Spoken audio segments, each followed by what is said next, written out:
Welcome to Dependable Flame, where we explore vintage petrol lighters, ashtrays, tobacciana, and other useful mechanisms. Make yourself at home. Today we have a vintage Crest Craft petrol lighter with a very nice enameled emblem of the state of Oklahoma. This lighter may be marked Crest Craft, but I am certain that it was produced by Park Industries.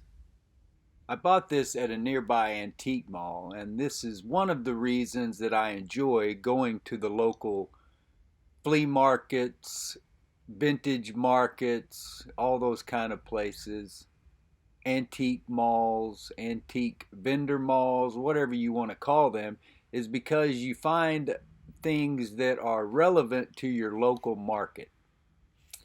This lighter is very clean, does have scuffs, dings.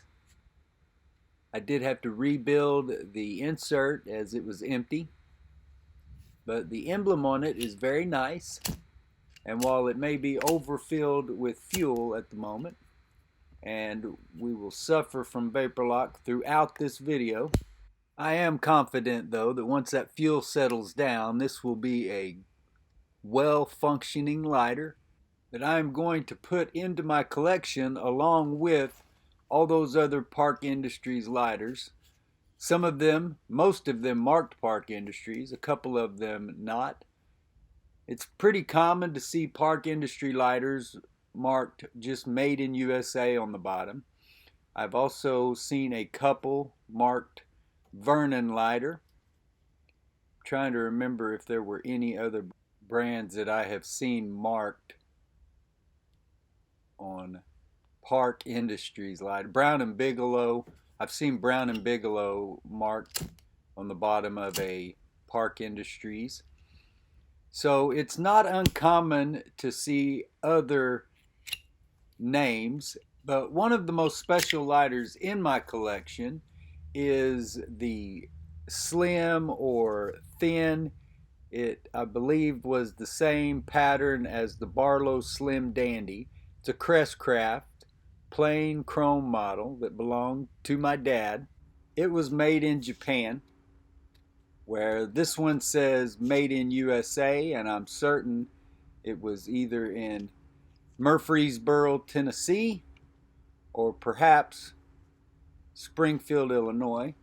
I think probably because of the aluminum construction of both the case and the insert and just the look of them, that it was most likely Murfreesboro. But that's just a guess on my part, an educated, somewhat experienced guess, but a guess nonetheless. That insert fits down in there very tightly with the snap. The hinge is also fairly tight but not stiff. But there's not any real play there, just like a brand new Zippo, that's all. Just a little bit of side to side movement, but pretty much just like a brand new lighter. It's got a very nice finish to it too. It almost looks like it's been polished. Let you witness a little bit more of this vapor lock that I spoke of earlier. I don't know why I struck this so often making that portion of the video because I knew that it was volatile, and at one point later on I even pull the insert out and shake it off and nothing shook out of it, but it did light better after I'd done that. You know, really all you're trying to do is get some of those vapors to disperse, or enough of those vapors to disperse to quit choking out the chimney where you were looking for that perfect mixture to provide your flame. Air, spark, and fuel.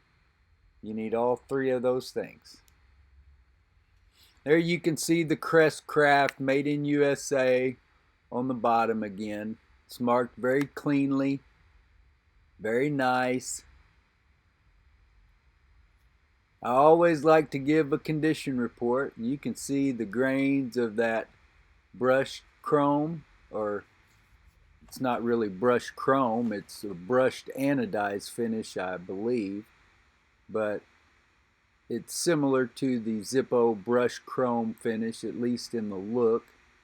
Also is somewhat slick or high polish looking on the sides, top, and bottom.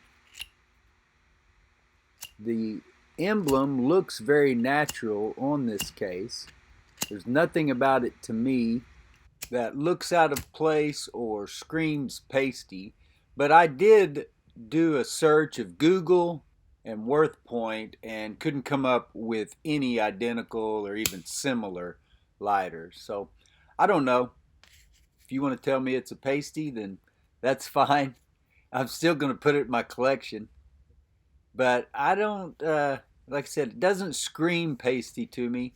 And with that particular emblem, it says Oklahoma along the bottom. And then it has Tulsa up in the top right-hand corner. It says Oklahoma City. And there is a star for it. It also says Tinker Air Force Base and Fort Sill. You can see the hinge. I believe those rivets are the same tone. The top one looks a little bit more brassish colored to me than the bottom one. And I have seen that in other park lighters before where the rivets were different colors. It's a very clean case. The insert fits very snug. Park has a variety of inserts. They have pipe inserts and some older type inserts that will fit into these newer lighters, similar to the way that the Zippo system works.